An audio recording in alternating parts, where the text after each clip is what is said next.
Norbert and Cedric. Norbert and Cedric. Yeah! Norbert and Cedric. Norbert and Cedric. Norbert and Cedric. Norbert and Cedric. Norbert and Cedric. Norbert and Cedric. Norbert and Cedric. Norbert and Cedric. Here we are. Here we are, 2 stars on my shirt. Oh, yes. Never stop dreaming. believing. 60 years of hurt. Here we go.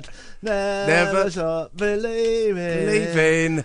They're rowing home. They're rowing home. Norway's rowing home. You see, They're everyone's talking about the football at the moment, aren't they, Glenda? Especially us today. They really are. So here we are, the morning after. The morning after. The night before. The night before. The morning after England beat Norway 2-1 in the World Cup. Quarter-finals. Quarter-finals. Which means we go on to the semi-finals. To stick it up the arges. To play yet again our well-known foe, the Argentinians. Can't wait. Well, I can wait. It's just too edgy for me. I just have to say before we go any further, Yeah. Bob and I were watching the football last night, and he was on one sofa and I was on another, and Nicola, his wife, was sitting in the corner in a chair between us. And when Bellingham scored the second goal, Rodgers with the strike, spilled, Bellingham there, the man of all the moments, always there when England need him. When they need him most of all. both leapt up with joy and both instantly fell back down on the sofas because our bodies just couldn't control ourselves. We're men of a certain age. I trod on my own foot and slipped and fell backwards. I think I just unbalanced myself. I thought no one had noticed. But Nicola saw us both do it simultaneously. I'm so pleased she didn't have She a camera pointed on at the us go. both. Should we say hello anyway? We haven't even said it official hello. Oh, hello. Hello. Welcome to the Norbert and Cedric podcast. My name's Glenn Davis. Otherwise known as Cedric, and I'm Bob Golding. Otherwise known as Norbert. Bob used to do the voices of Tweenies, Max and Milo. Yes, Faber-Rooney, World Cup-a-Rooney, beating Norwegian-a-Rooney. Glenn, my voice is so tired after last night. Glenn used to play the character Mr. Angry Pants in the legendary children's television series Bear Behaving Badly. Yes, I used to play Mr. Peggy Baby over there. We ran the football away. And after all, you're my wonderwall. Oh, yeah, Rooney. Wayne Rooney. Well, that's the start to that pod. There you go. Let's have a question. Yeah.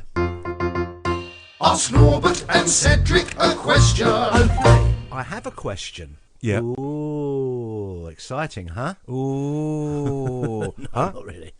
Okay, question is, it says, I'm so, with 5 O's. 5 O's. I'm so... From Hawaii? From Hawaii, funnily enough. I'm so enjoying your podcast.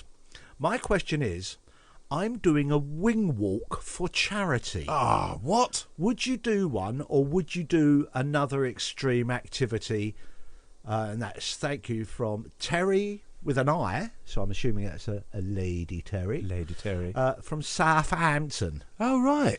Well, wing walks. Now, on Father's Day this year. Have you done one? A few weeks. No. Oh, no. I thought But that's what you were my gonna say. kids, we decided to go to a place nearby called Sywell Aerodrome. Mm-hmm. And it's got loads of vintage aircraft there. And that's as we have previously discussed, my kind of jam. I love that feel. That feel. Why am I talking like a hippie? I'm still a little bit jaded, I feel. That's all that whiskey you drank last night. Yes. Thank you. Extreme activities. Well, I think about as extreme as it gets for us is standing up when Bellingham scored and then falling over again. That was so funny. No, sorry, I digressed off a digression then. But yes, Father's Day, we went to Sywell Aerodrome and we watched people wing walk. Oh. So they do it on biplanes. It's not. It looks like a tiger moth, but it's not. It's a bigger biplane. Yeah. And there's It's basically a tiger butterfly, I think. yes, exactly, a big moth. Or a lion moth. Or a lion butterfly. Just bigger than a tiger moth. You should name aircraft. You should work for the Aerodynamics Association. What they do is they sort of strap you to this harness. Well, it's like an upright, human-sized pole in the central, in between the two. Yeah, like an A-frame sort of thing, isn't it? Yeah, and you can move your arms about, but effectively your chest and your waist, and I think your ankles are completely strapped in. You'd probably want to hope so, wouldn't you? Yeah, well, you could just do it with chest and waist, couldn't you? I guess. I don't know. Never done it. But I think everything sort of chest down is strapped to this pole, and you put your arms out. You can wave your arms, and I suppose that's the only way of communicating. Help! Stop, you prick! But they were doing all sorts of aeronautics stuff. Aerobatics. Aerobatics. Yeah. What's aeronautics? Well, that's what makes the planes fly, isn't it? Oh, as in what makes them speedy. That's the technology. Aeronautics. They're very nautics. Yeah, but it was fascinating to watch. Would I do it? No, I don't think I would. We've discussed this as well. Were these young or old people doing it, or was it a mixed across? Yeah, there were quite some age range going on. Really? Yeah, there was. I think there was a family. So it was like all on the same plane. Kids, as in late teens kids. No. Like 4 of them on the top of the plane. Yeah, that might be a family day out. No, they were doing it one at a time, obviously. But their dad went up, and the mum looked older than all of them, and she went up as well. She was well into her 70s, I would say. Oh, really? Yeah. So that was. So you wouldn't do that? I mean, entertaining. It's not something you do for charity or something you do for the love of it. You wouldn't do it, essentially. I think romantically, I've wanted to do it. In my younger days, I probably would have done that because I love aircraft, and I probably would have done a tandem jump in my younger days. But now, I just, I'd probably detach a retina, shit myself, and break my ankles on the landing.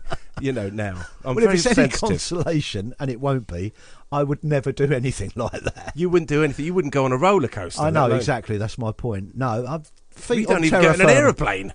No, I don't even like flying, so I'm not going to stand on one, am I? Fuck's sakes. No. Yeah. But if it was for charity, think of those poor children. Oh, I'll just give them some money. Oh, I see. Buy yourself out of it. Yeah, that's a good point, actually. No, I mean, I bungee jump? No, it doesn't appeal either. I mean, I probably would do stuff for. I'm more likely to do something like the London Marathon for charity. Yes, than I would extreme activity. Though. Well, for me, it would be. Well, yeah, no, it's true. Yeah, actually, I do take my hat off to anyone out there who has done the London Marathon or any marathon to come to that. Yeah, me too. Because it is, and that the phrase it's a marathon, not a sprint. Yeah, you've got to pace yourself for 26.5 miles, whatever it is. I wonder if I could do it in a car.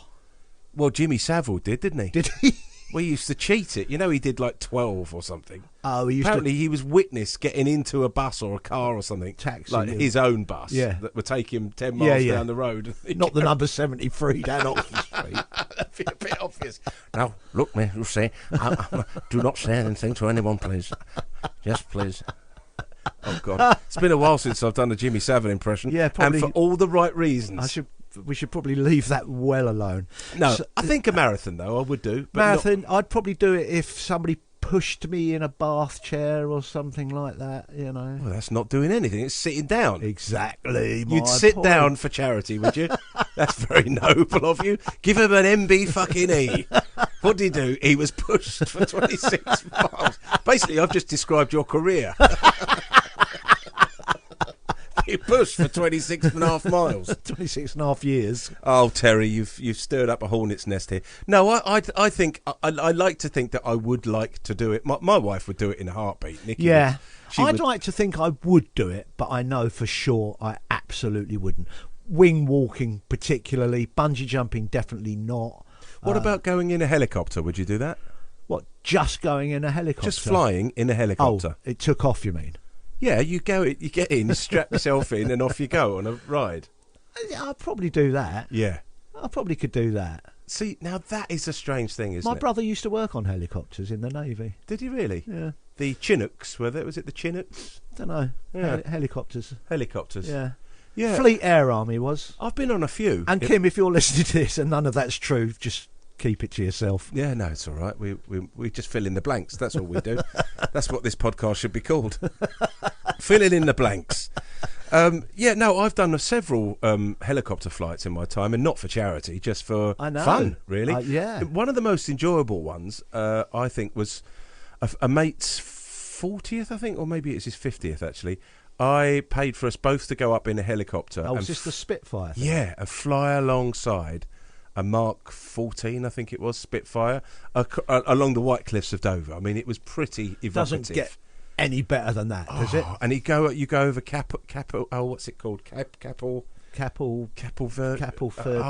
No, it's the Battle of Britain Memorial Museum on the White Cliffs of Dover. Oh, just along the way there. Capel Verde? No, I can't. No, I'm thinking of Cape Verde, aren't I? It'll come to me in a minute. Anyway, there's a really beautiful memorial there, and if you are passing, definitely pop in. It's worth it. And there's lots of old aircraft there, and the views are incredible. I didn't know that existed. That place. Yeah. It's the museum, not the White Cliffs of Dover. It's actually from the air. You can see it's a big circular shape, and there's in the middle of that circle there's a Spitfire shape in the sort of built into the ground as such. So from the air you can see. Yeah, it remembers that because did the helicopter keep up with the Spitfire? Yeah, very agile these helicopters are now. They can do everything apart from do the loop. But I mean, what was quite stirring though, I do remember it quite clearly. Is I took lots of pictures like you would.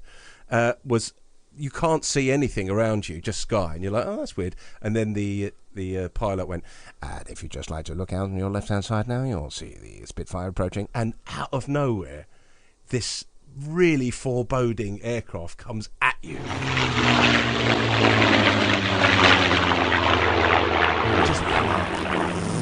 I mean, really, really emotional. With those Merlin engines humming away. One big fat Rolls-Royce Merlin engine just whizzing past because they go up to 500 or 600 miles So an the hour. helicopter doesn't keep up with it. It just stays there and it flies past you. Yeah, well, we didn't, but I think they can. They can hit big speeds. Actually, I'm lying. I don't think they can hit 600. I think it's like 350, 400 miles an hour. Is it? Which is still fucking quick. Is it? I'm not sure that's true. No, it is. Oh, okay. It is true. I mean, that's another thing about the British engineering that went into. That's one of my reasons why I love those aircraft. Is because of the design, because of the engineering that went into it. Into the Spitfire? It's Spitfires and all the other aircraft, the de Havillands and the Blenheims and all that kind of stuff. They don't make them like that anymore. And it was a very romantic era for design, wasn't it? You know, that post-Art Deco. And had to be, really. I mean, particularly with the war on, I mean, they had to be functional. But they were, and that's the bit, obviously, that's not very nice about it, because they were killing machines, essentially. But the design that went into it is so very sexy. I think, name me another iconic piece of British engineering that's as good or as beautiful as a Spitfire. Me. I'm not sure if you're British engineering. Well, I certainly am that, and I'm beautiful. Yes, you are. Shut up. Don't let anyone tell you any different. Was the Spitfire designed? No, I'm going to be very, very wrong about this. Mitchell, yeah. Well, then I am very wrong. Who, Barnes Wallis, who developed the bouncing bomb? Yeah. But didn't he design aircraft as well? I think he was something to do with aeronautics and aerodynamics. That's where it comes in, is it? Yeah, I don't really know. I thought he was on a particular. I thought it was Spitfires, but obviously not. No, it was someone called Mitchell. I think it was Warren. Weirdly, Robert Mitchell. Warren Mitchell. No, but if you see pre-Spitfire aircraft, some of them, there's a de Havilland DH-1, I think it is, which was like a speed aeroplane. They took part in London to Sydney flights, stop off along the way, and it won it in 1934. Right, so way before the Spitfire was designed. If you look at it now, it looks almost identical in chassis shape to a Spitfire. It's just an early Spitfire, kind of, yeah. Built by Mitchell, or slightly designed different by shaped Mitchell. wings and stuff. I mean, obviously, the shape of the wings makes a huge difference to how you turn. That was what we had, really, because the ME-109s that the Germans had, they didn't have the manoeuvrability that the Spitfire and the Hurricanes had. Was that the Focke-Wulf? The Fokkers, yeah. The Focke-Wulf. Why are you saying it in Northern Irish accent? Because it sounds funny, doesn't it? That was, Stan Boardman? He got banned, didn't he, from telly because he told the Fokker joke on the Des O'Connor show. Oh, well, you would, wouldn't you? He goes, I was sitting there and these fuckers were coming at me. and this is on daytime TV. And then the punchline is, was it a Focke-Wulf? He goes, no, that Fokker was a Messerschmitt. which is a good gag. It is a good but gag. not for Des O'Connor at 3 I don't o'clock in think the he was on afternoon. telly after that. I think that literally ruined his televisual career. Maybe, don't know. But still a legend, you know. Yeah. And it was, and he is. Yeah, there we go. Anyway, we have digressed again. Yes, thank you, Terry. So I think the long and the short of it is, I definitely wouldn't, Bob definitely wouldn't, and that's the end of that. Thank you, Terry from Southampton. I think we've answered your question. Now, here's what I heard the other day. Oh. Which was very interesting, I find, anyway. You found. I find this very interesting. Do you remember Ruth Ellis? Do you know who Ruth Ellis is? Yes, I do, and I know what you're going to say as well, I think, Oh, because do I you? saw the same headline. Oh, did you? Yes. 1953, the last woman to be hanged in the UK. 1955. 55. Yeah. Was it? Age 28. She was pardoned Yeah. this week, last Posthumously. week. Well, obviously. Yeah. Because she was hanged in 1955. Yeah. So, I don't know how I feel about that. I did speak to someone I was with at that time when I saw it. It's kind of tinged with awfulness, really, isn't it? in what way? How do you mean? Well, needlessly hanged by the state. Oh, yeah, no. That's why she's been pardoned posthumously, because her offence was not worthy of the death penalty. Because basically, correct me if I'm wrong here, again, summarising, she was being abused by her husband. Blakely, yeah. Yeah, and Was it a husband and or knocked, boyfriend? I'm knocked not sure. about by him. Yeah. And, manipulated and Yeah, that's bullied. correct. And she just lashed out and shot him, is that right? Yeah, I think that's essentially what happens. And in this day and age, I think they would have looked a lot kindlier on that So did she... situation. I can't remember the ins and the outs. Did she kill him by shooting him, or... Yeah. Oh, yeah, okay. Yeah. So it was murder that she was up for, but what would it have been... What was she pardoned as, then? What was the sentence then? Revoked. Well, it would have been... The murder charge was Dropped. and yeah, but there's not fuck all they can do about it now. Well, no. Clearly. I don't know how I'd feel about that if that was my But mum or... I think it was her grandchildren that pushed for this pardon. Yeah, I suppose that's what it's for, isn't it? Yeah, well, it's for the living relatives, isn't it? Yeah. I mean, absolutely, it's what it's for. But even so, that is kind of like, all right, she's been pardoned, but you still haven't got your nan, you know? No, well, that's pretty darn obvious, isn't it? But Yeah, but which is but kind when- of awful, I but suppose. I think it's quite a good thing that the king, through Parliament, has recognised that it was not worthy of the death penalty, Yeah. and for her family and children and children's children, I think it's a great thing. But you know, I'm going to be a bit controversial, though, because let's flip the coin a little bit, right? In that, if you kill someone, no matter what the circumstances, if someone comes in and tries to attack your family or whatever, and you kill them, is that right? yeah, It's right, is it? I think to defend yourself and self-defence is absolutely. I've always said, I hope if I know that one of my children's being attacked by someone and I know who it is, I've always said, I hope that the police intervene that person before I do. Yeah, Because obviously you go with such a heightened emotion and you're not really thinking about the consequences of taking someone's life, are you? No. Or whatever it is you're but, going to do to that it, person. it must be degrees of what they're doing to you or your family. Yeah. I mean, if I remember ages ago, somebody broke into a farm, and I remember the guy's name was Tony Martin, and he shot the intruder, and I think he got done for shooting the well, I think it was intruder. manslaughter. Actually, I can't remember. Really? But I think in that self-defence case, I think you're absolutely allowed to take any action you can to defend yourself or your family. There is a law about this, and again, a little knowledge is a dangerous thing. But I've got a funny feeling that in those circumstances, if that person is confronting you in your own home and you pick up a weapon, a knife or whatever, and hit them and stab them or whatever you do to them to defend yourself and your home, Yeah. that's all. The eyes of the law say, okay, we understand. But if, and here's the big one, they are turning away from you and they're running away to get away from you, and you stab, kill, shoot, bang Yeah. them, and then they are liable to prosecute you. I think that is Not if how they're dead, they're not. Well, no, absolutely, but yeah, exactly. But also, don't break into my fucking house. I didn't. And then not you, and then turn around and run away. Yeah, but isn't that? Am I just being naive here? I Listen, probably am, aren't I? As you so rightly say, we don't know enough about the law to really. Well, I'd like I to just hope- found that interesting that she was pardoned after 60 odd years. or Yeah, whatever it's it was. fascinating. And I think it's just something her family would go, what, we can put that to rest now.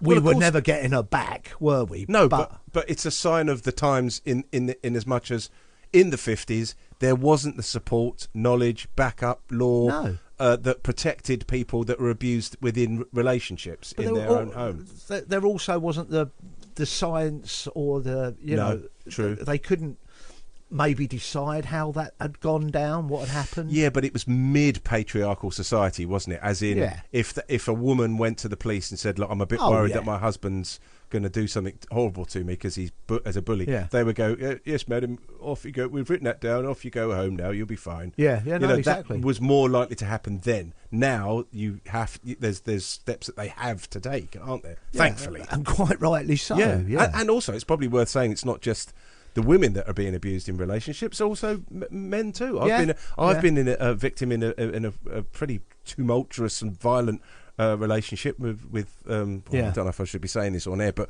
with my first wife, actually. Yeah. No one needs to know who that is. I but, remember. Yeah, but it was she would lose the plot, so we say, and get very violent. I still have scars on my body to this day. Oh yeah, of course. I've got 50 stitches on my arm. I've got 10 stitches in my forehead, where her whatever it was, Anger and jealousy or whatever, so she had issues. essentially it works both ways, or it can work both ways. Yeah. But of course, back in the 50s, as you so rightly say, if a man raised his hand to a woman, it wasn't deemed to be a terrible thing. Sean Connery's quoted on film saying, defending men hitting their wives. Yeah. Saying if some women need to be put in their place, Yeah.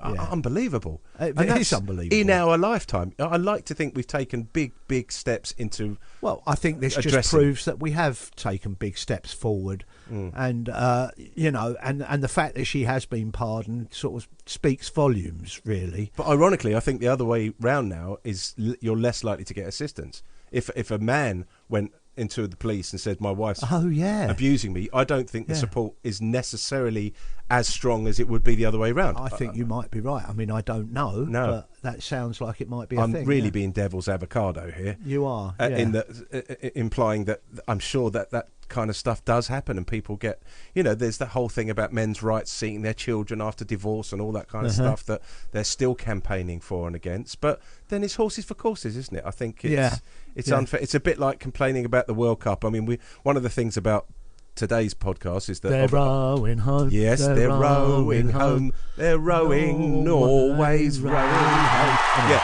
but obviously the football has played a massive part in today and this summer in particular. And just talking about summer, actually, I'm just going to change the subject slightly. How are you coping in this heat? Are you liking it, Glenda? Do you know what? I'm not really one for the hot heat. I'm Right. not great. But What other kind of heat is there? well, they do say the abroad heat's a different kind of heat. Do they? Well, you know they do because Who's you actually they? said it to me the other day. Oh yeah, I'm Dick. they. But I did play a golf society last week or week before, whenever it was, and it was fucking hot. Yeah. But do you know what? Really enjoyed it. Didn't get over hot. Yeah, if you hydrate and all that. Yeah, I kept hydrated. I kept in a buggy, which helps to keep out the sun. Yeah. And even like the other day, if I go out, I'll go and sit at the cafe or whatever, and they have the awnings out, and I'll have a Yeah. glass of water and a cup of tea, and Yeah. I can cope with it. I can't cope with being directly in the sun No. when it's this hot. It does seem that there's, at the moment, I mean, obviously the UK, they're not structured. They don't have the infrastructure to cope for extreme weathers. We sort of sit in the middle of that weather. But we always gauge. said, didn't we? There's no point buying like a convertible car because you're only going to use it 2 weeks of the year, or there's no point buying a really nice fan because you're only going to use it for 4 days of the year. Yeah. Or whatever. But now, Yeah. it looks like things are turning around. They really are. You know, with global warming, etc., Yeah. that we're going to need these things for many, many more weeks of the year. Do you remember? Was it 2 years ago? We had a 40-degree day. I think it was one day. It was 40 degrees. Yeah. In sort of middle England. Yeah. Which was never known. No. Has never No, been no. known before. And I remember thinking, and I still do to this day. Since then, some of those days that we get are it is a different heat. It's like an oven heat that wherever you are, it's things But as are melting. opposed to what? I don't know what the other heat is. Well, the other heat is, when you get like a blue sky day and direct sunshine, and it feels like summer. Yeah, those kind of. Why did you do that? Well, because it's a song, isn't That it? was quite nice. Feels like summer. And it feels like summer.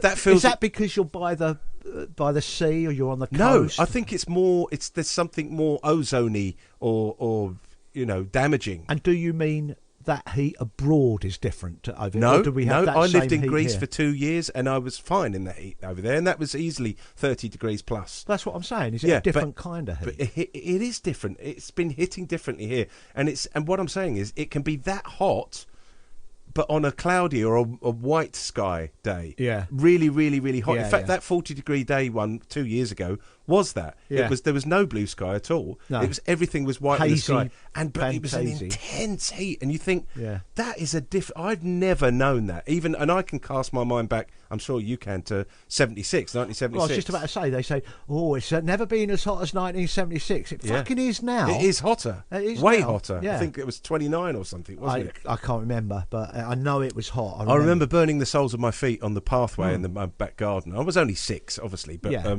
but I do remember it being very hot. But I do think this is a different kind of heat. Well, It's if you get into an oven, it's that kind of heat, rather than standing in sunlight and going, "Oh, isn't it hot? I'll go and stand in the shade. It's much cooler." Yeah. It's not. No, it's no. not necessarily cooler in the shade. no, well, I don't know. I think direct sunlight for me isn't particularly good. It doesn't really work for me. Were you a strawberry blonde as a youth? I was. Absolutely, I was. You Yeah, were a yeah. ginger? No, I was strawberry blonde. Yeah. Yeah, ginger. Yeah, no, strawberry blonde. Kinger? Yeah, no, That's all strawberry. right. There's nothing wrong with being a redhead, Glenn. Well, it's the way you said it. No, I seem to remember. Some sort of derogatoriness in your Darling, voice. it's been so long since I've seen colour in your hair that I've forgotten what you originally had. I can't remember when I started going grey, to be fair. So there was a time when you still had a little bit of strawberry blonde in your beard as well, wasn't Yeah, there? and pubes. Yeah. Okay. Oh, Okay. what? That's just a bit TMI. What, really? I don't want to look at your pubes. Whatever colour that... Put it away, please. Honestly. That was my armpit, ladies and gentlemen. I think that's pubic hair too. Oh, no. Please, let's not talk about Funnily Cedric's enough, pubes. I found my first grey pubic hair the other day Where was it? in a kebab. Hey! There we are. You set them up, I'll knock them down. Anyway, yeah, no, but we have gone right. We've gone from the last woman to be hanged to pubic hair. Lovely. Via hot weather. I do love a summer. Yeah. I love that. I think my favourite season is spring, but the summer's it has this sense of excitement about it, doesn't it? I love that. Yeah, I do. But I mean, Barbecues. yeah, as long as it's not.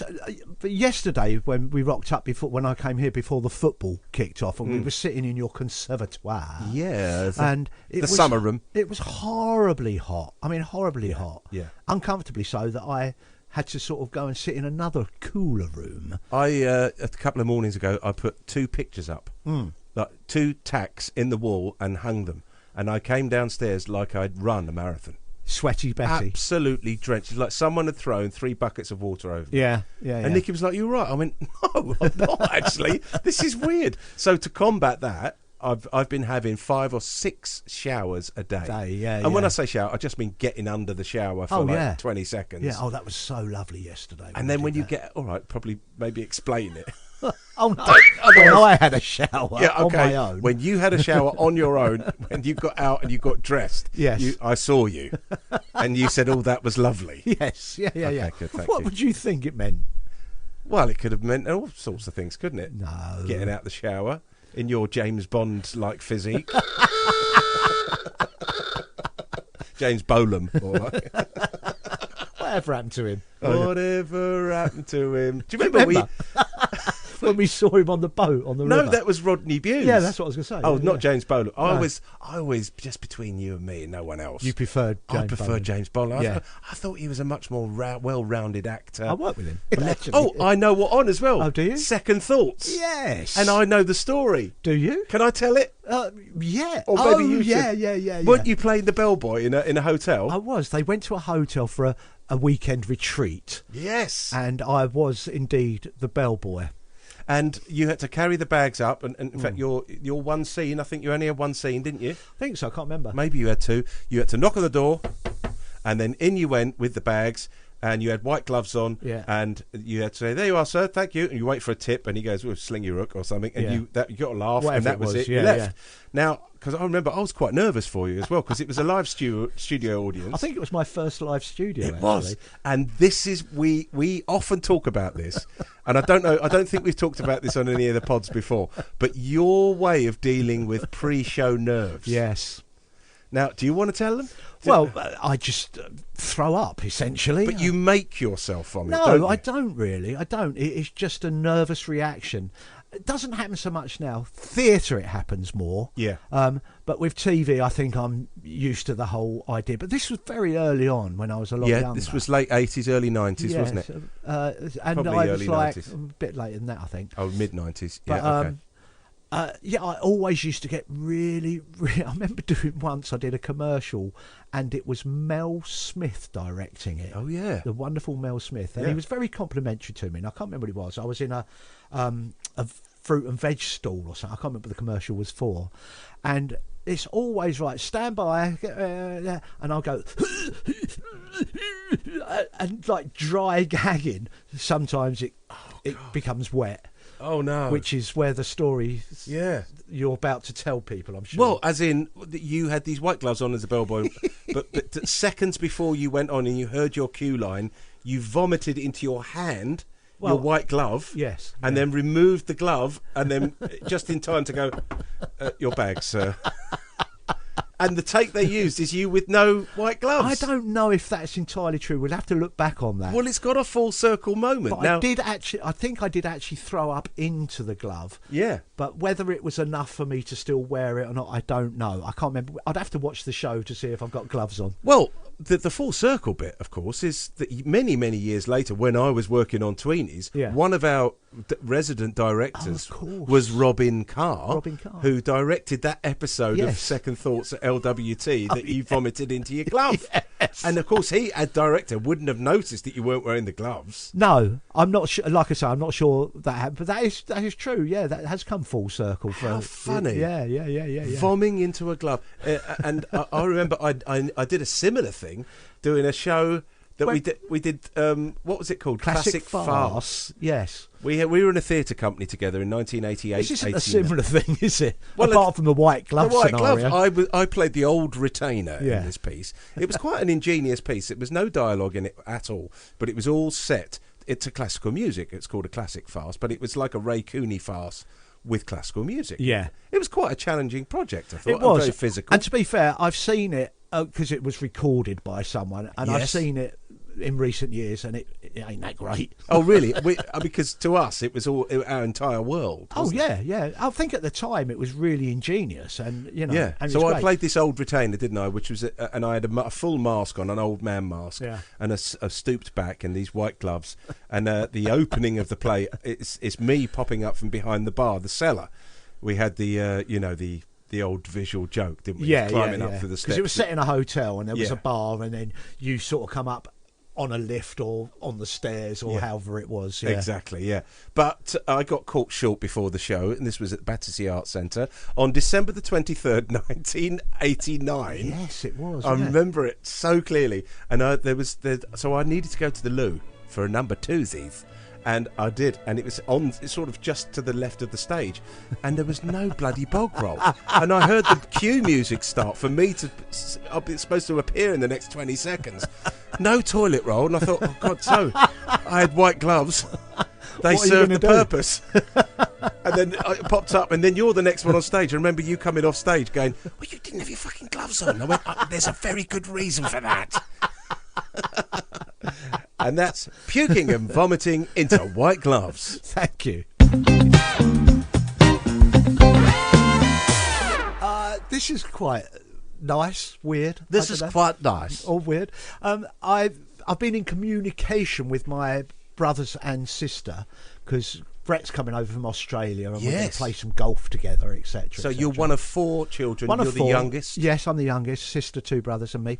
One brother lives in Australia. Yes, I think we've mentioned all Yeah, this yeah. before, have we? Just Anyway, updating. been in communication on a WhatsApp thing, and I think the other week my sister was listening to the podcast, and she said, Hello, Jan. "Hello, Jan."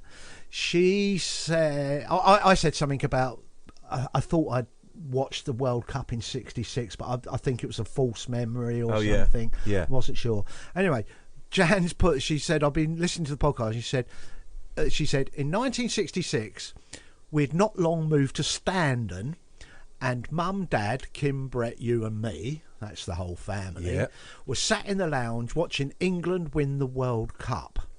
Wow. And I said to her, that's a false memory. She said, no, that actually, I don't really remember it, but maybe because I've been told in later years that happened. So you'd have been 3. Yeah.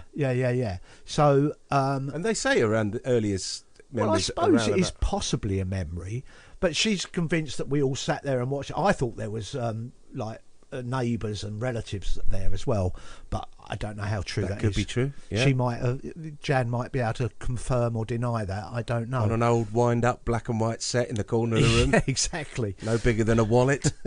But she also said, because we spoke about Live Aid, didn't we? You Yeah, love it. waxed lyrical about Live Aid. Yes. And she also says, also, you must go and see Just for One Day. Yes. I've seen it twice and it's brilliant. And I have Live Aid on videotape. Well, that's what I did wax lyrical about. Yeah. Because remember, that's the one that Nikki and I were invited Yeah. to the press night. Yeah, which I didn't really know about. No. My sister's seen it twice and she said it's brilliant. It is lovely. You say it's brilliant, so maybe I should go and see it. Yeah, it really is one of those shows that, like I say, I think it's probably matured now. I don't know if it's still going, actually. I don't know. I've got a funny feeling they've stopped it now. She doesn't say when this was, but... Yeah, I think they've stopped it, but I could be wrong. But the first half was weaker than the second half. Yeah, you but said it was still before. good. It was still really good. Yeah. And that's you getting your head around the concept of the show, really. Well, my point is, and even though it's just, I'd say just my sister in the nicest possible way, Yeah. at least somebody's listening to it and making a point it's nice about to it. have a listener. If you are listening out there, actually, please do tell us that you're listening. Yeah, and also send us in questions or comments or whatever, because, you know, it's nice to be able to read this stuff out, and it's obviously norbertandcedric@gmail.com. We have a little website that you can go to and link it from there, which is norbertandcedric.com. Norbert and Cedric, not the at and sign. It's No. at the word and. yeah. norbertandcedric.com. Go there, Yeah. and you can find some photos of us and a Yeah. bit of information about us, a link to the email so you can ask some questions. So do that. Okay, thank you. Also, we will in future episodes be doing little competitions. Little competitions. Yes, with prizes. Yes, we absolutely shall be doing that. Merch-based prizes. Oh, are we? Oh, yes, mugs, little maquettes of us. Oh, okay. Yes, it's going to happen. I can't wait for that. Yeah, But that'll be sort of through us, but then through the website. just keep listening if you can bear it, and we'll support you if you support us. That's the way it works. I'll tell you what we should do. Fact of the week. Yeah, baby. Here we Fact go. of the week. Fact of the week. Ooh. On this day in 1962, the legendary British rock band, the Rolling Stones, Oh yeah, the Rolling Stones, love it. my name's performed their very first live show at the Marquee Club in London. In England. Well, obviously in London. Now in the Moon England. Under the Water pub. Is that what it's called now? Yeah, I it's- went there. I went to the Marquee. It's the one. The front of it is on Charing Cross Road, and the back of it, it was on. I think it's Greek Street, isn't it? I can't remember. It's such a long time ago. I can't. I'll tell you what I saw there. UK Subs. I Did you think it really? was. Because you were a bit of a punk rocker, Well, I weren't was you? a bit, but I was working in a pub, and it's quite a posh pub in London. Yeah. And some of the guys come in there were in the business, and you know, record producers and that. And he said, "Oh, I'm going to see the Subs tonight at the Marquee." The Marquee. So I went along, and anyway, that's another different story. But there, But so, that part of London is so iconic anyway, isn't it? There's so much in the history of our culture has happened in and around that area. Yeah. Every other building is a blue plaque Yeah. where the Pythons met for the first time, or Yeah. where Tony Hancock lived. Or, Where's you know, your blue plaque going to be? right up? I don't want a blue plaque. You don't? No. That means you're dead, I suppose. Yeah. Does it? I Is don't, that how it I'm works? just not bothered about that sort of. No. I think I'd rather my legacy was my children rather than anything else. Oh, well, I'm going to have a blue plaque because Yeah. I've got no kids. Yeah, well, I'm happy to visit your blue plaque. Where would it be, though? Well, it'd have to be on the side of your flat in Hitchin. Oh, yeah, I suppose so. Just Or- here. Or what about where I was born? That's where it should be, shouldn't it? Where I Really? was born? But Isn't that's it? not entirely relevant, I Is don't it? think. Oh, okay. I don't think it's relevant to the energy that became Cedric, that became Glenn Davis. No, I guess not. That But- flat in Hitchin is all about your energy. well, it has spawned a lot of old crap, to be fair. And this being some of it. But no, you've come full circle with your flat as well, haven't you? Because you went from loving it when you bought it, and then having it for a long time, then renting it out, then moving back in there, falling in love with it again, then hating it. Now you're having a big sort of upcycle of your I living am. area, aren't you? Yeah, I am. I'm trying to make it somewhere I want to live. Because for those who don't know, and maybe we've discussed this, I can't remember, I had a golf simulator in my front room. Which it basically was the front room, Which wasn't was the whole front room, yeah. So I couldn't use it as a front room. Anyway, long story short, I got rid of all that and I've redecorated it and I put up some nice panelling and got a nice sofa. So now it's a place I can comfortably live. However, Yeah. that is where my blue plaque will be. However, Rolling Stones, 1962, first performance. Brilliant. That's Are you a fan? No. You don't like the Stones, do you? No, I don't like the Rolling Stones, and I'm not entirely sure. Well, you tried to quiz me about this the other week, and I don't really know. I just don't know. I'm just not a fan. Didn't it boil down to that actually you just don't like Mick Jagger?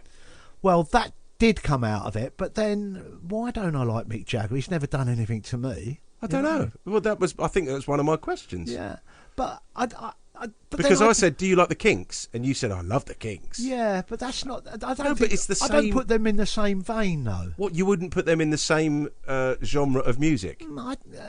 Should I? What, 60s rock and roll? Yeah. Surely. I think the problem is I don't know fuck all about anything. No, you've got an opinion, and that's important. Well, yeah, but It's you know my important to opinions Norbert. are always quite controversial or wrong. I don't think that anyone's opinion can be wrong. I mean, it can be factually wrong, obviously, Yeah, and well, that's I when think- you sound like a knobhead. But I'm allowed to say And I I do. don't. Yeah, I'm allowed to say I don't like the Rolling Stones, Yeah, and very much so. that be an end of it. Yeah, I mean, I'm sure I've got bands that I go, oh, please, no. Oh, I do. I've just suddenly thought of one. Who? Oh, God, now I've forgotten the blooming name. Now, what's the band that does? 'Cause we are gonna be together, you and me. Do you know that one? And lifted, I wanna be lifted. The If you could Lighthouse Family. Lighthouse Family. If you could see his face, listener, it's quite entertaining. It's my disapproving face because I don't like them. I think they're they're anti-music. Didn't they do the football song? I don't know. Wasn't it them who did it with Badil and Skin? No, that's the Lightning Seeds. Oh.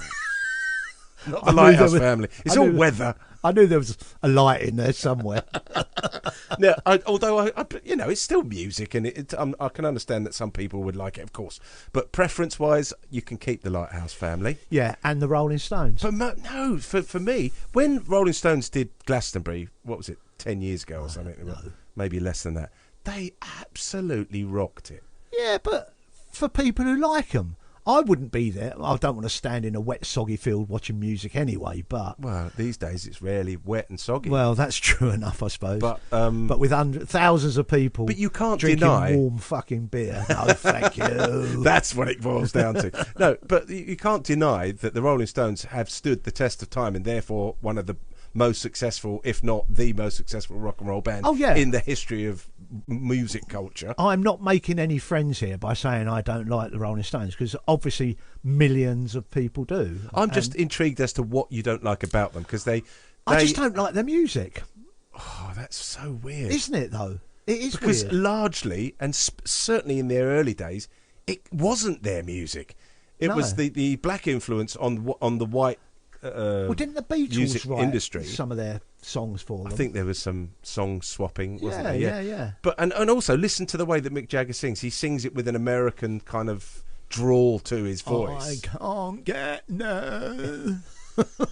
That's right. Like, I've ended up doing an impression. My impression of him is basically my impression of Phil Cornwell doing an impression of Mick Jagger. Oh, okay, that's a good way to go. That's what happened, because you remember when Steve Wright in the Afternoon used to have Phil on there, and he'd do all the little voices and that, and it was really funny because that hadn't been really done before in radio, apart from Kenny Everett, of course. But they're just an exaggeration, which is what every impression should be, I guess. That's right. Like, it's a little bit larger than life. Like, because if he speaks now, he doesn't really speak like that, does he? But there's an element of that there.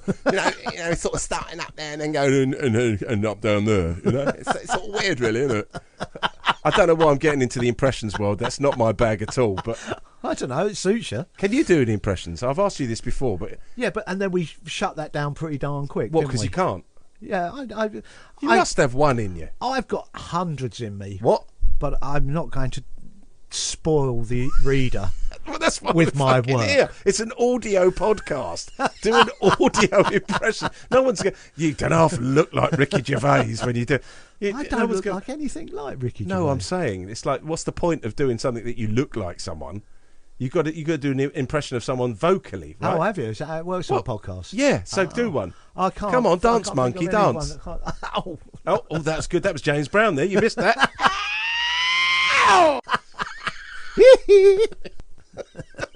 That was Michael Jackson. No. Yeah, no, honestly. That's very good. Okay, I have actually got one. I've just been thinking about What, an this. impression? Yeah. Go on then. It's quite good. Oh, I'm going home. Who's that? That's the Norway team. Fuck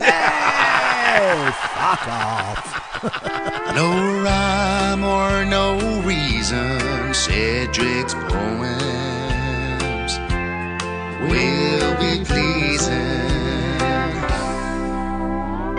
Okay, this is the poem that I've written for this week, and it's called So Childish. Yeah.